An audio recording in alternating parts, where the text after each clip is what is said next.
Hey guys, welcome to Daniel Gian Talk, and today I'll be reviewing Hotel Mumbai, directed by Australian filmmaker Anthony Maras. And I watched this movie last week at a pretty early screening with my old alumni USC. If you're followers of this channel and you watch my story, you'll already know that. And you will also already know I posted a long community post about how I felt about the movie. And I should have done this review earlier. It's a good thing I didn't, because now I've kind of had a time to think about it, to let it all settle in and kind of really gather my thoughts about the film. Right off the bat, it's a powerful movie. I know there's a lot of people out there who maybe were against this because it's a white Indian film. It's not a real Indian film, you know, and plus the attacks of 26/11 already exists. So why would you want to watch this again? Plus, it's still a sensitive subject for many people out there because it's still pretty relatively recent, you know. It's India's 9/11, and I get that. I understand what that feels like to have a movie come out pertaining to that subject matter, and there's still a little bit of uneasiness there, you know, about it. And I really want to say, as a filmmaker, as someone who's watched a lot of Indian cinema over the last 2 years, not a lot, but enough, I'd have to say that this film, I personally feel like, respects the material, respects the subject matter, it respects, you know, the gravitas of the situation, and it doesn't necessarily turn it into anything it shouldn't be, in my opinion. At the screening, the reason why I brought up the USC screening is it was packed full of Indians. Not just students who went there, but also people from the community as well. It's a free open screening, so anyone from the community can go and watch this. And a lot of the things that I was overhearing after the movie and during the Q&A, because one of the actresses was there and she spoke about the process and things like that, they were kind of just, at no point was there anything negative. They didn't say anything, you know, why did you do this, or you guys didn't know that this actually happened, or nothing. I mean, people were crying. I mean, it got intense. I almost felt like crying at a certain spot, and I already knew what was going to happen. That's the thing. Like, I already knew all of this stuff because of the attacks of 6/11, excuse me, because of you guys out there letting us know, sending us articles, sending us videos. I obviously never heard about it until we started doing this channel, and that's actually something someone said at the Q&A. It's a black lady, and she said, I've never even heard of this. If you would have shown me this film, I would have thought it was made up, is basically what she said, because she said she'd never fucking heard of this. It's sad that we as Americans don't know about things like this, and it's true. But let's get into the movie, because I'm not really talking about the movie right now. It's a thriller. It's through and through, it's a thriller, from beginning to end almost. I mean, you get some character development here and there, but it's really about putting you in that situation. But more so than that, before you get into that, you actually do care about these people. I mean, Dev Patel, you care about that he's a family man, that he has a little kid at home, his wife, and they seem to have this young, loving relationship. But there's also little moments where he forgets his shoes on the first day of work, and you actually meet the head chef, who I guess is based on a real-life person. I'm forgetting his name right now.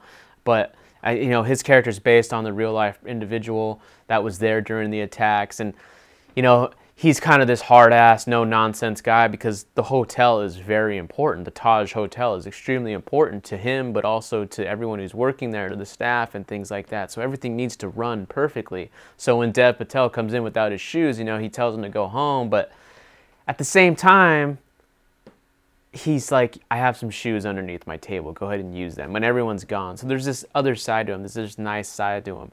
And I enjoyed that, you know. Armie Hammer's in this film, and I personally, when I saw the trailer, I thought he was going to be the main star and it was just going to follow him. And that's not really the case. He is just one of the characters at the hotel during this incident. There's not a lot of whitewashing. There's not a lot of white savior. I mean, there's no white savior, to be honest with you. There's no whitewashing. Because the reality is, the way the filmmaker approaches this, the way Anthony makes this film is, these are people who were there during the event. There's no, here's the white guy, let's start the rescue mission and let's get you all out of here. I know best. I'm a X, Y, or Z person. That doesn't happen in this film at all, actually.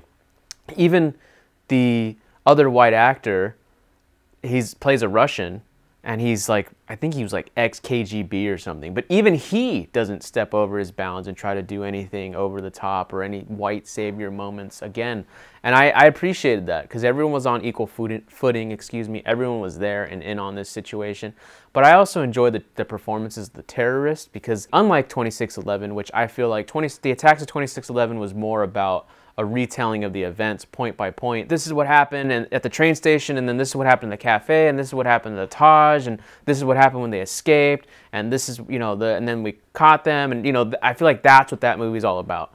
This movie's just about the Taj. It does show the cafe, and it does show the train station. It doesn't go into detail and it's graphic and as the attacks of 26/11, but it does remind you that these attacks did happen on that day. But the reason why I brought up the terrorist performance is they weren't just killers, they were also human beings. I mean, there's a little bit of humor that they make here and there, which is weird at first, because you're like, oh, these are terrorists, I shouldn't be laughing at this, but you do. And I think the reason why those situations are there, the little moments of levity in the plot, is there to kind of give you a breath, because it is intense. I mean, it's fucking intense. The whole movie's intense. When I say it's a thriller, I genuinely mean it. It's honestly one of the best films that I've seen this year. I know the year just started, but the movie was made in 2016. It was supposed to be distributed by the Weinstein Company, and those for unfamiliar, Harvey Weinstein got busted for all those sexual assault.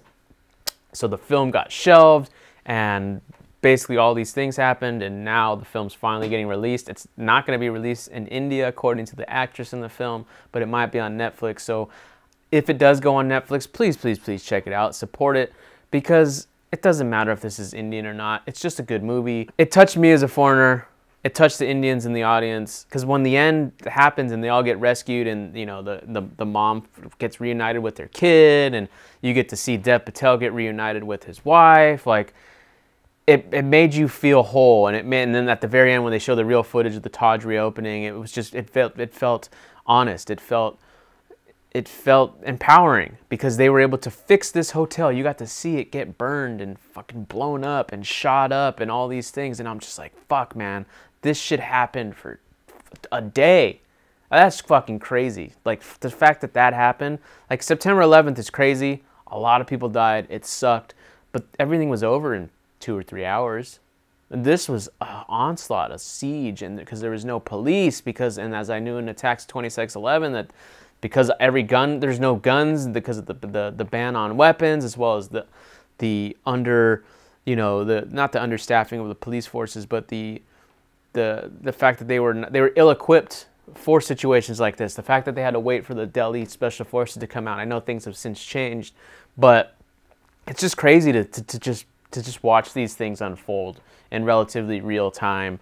And because I don't know, I've always enjoyed movies like this. I know that might be sick or twisted to say, but movies that are based on real events like this, because you hear about it in the news, you hear about it, you read about it in an article, you might even see news footage of it, but when you see a true life recreation of it that feels real, that feels like it was, like you could put yourself in these situations. For me personally, it allows me to connect with the victims. It allows me to connect with just on a different level, on a human level. It allows me to feel more empathetic to all those involved and sympathetic to those, you know, families and things like that. And so I enjoy it. You know, United 93, the film about the September 11th plane, the fourth plane that didn't crash into anything. Like, that's one of my favorite movies, and it's also a serious movie like this that, you know, it's very realistic. 22nd of July, which just came out, which is about the Norwegian shooting.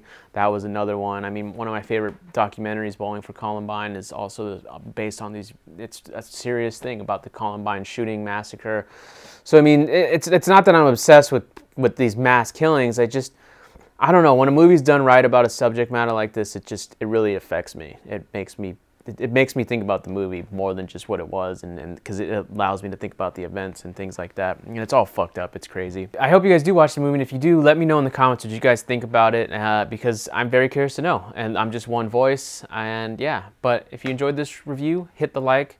If you didn't, hit the dislike. Either way, let me know in the comments what you thought, and I hope to see you on the next one. Thanks, guys.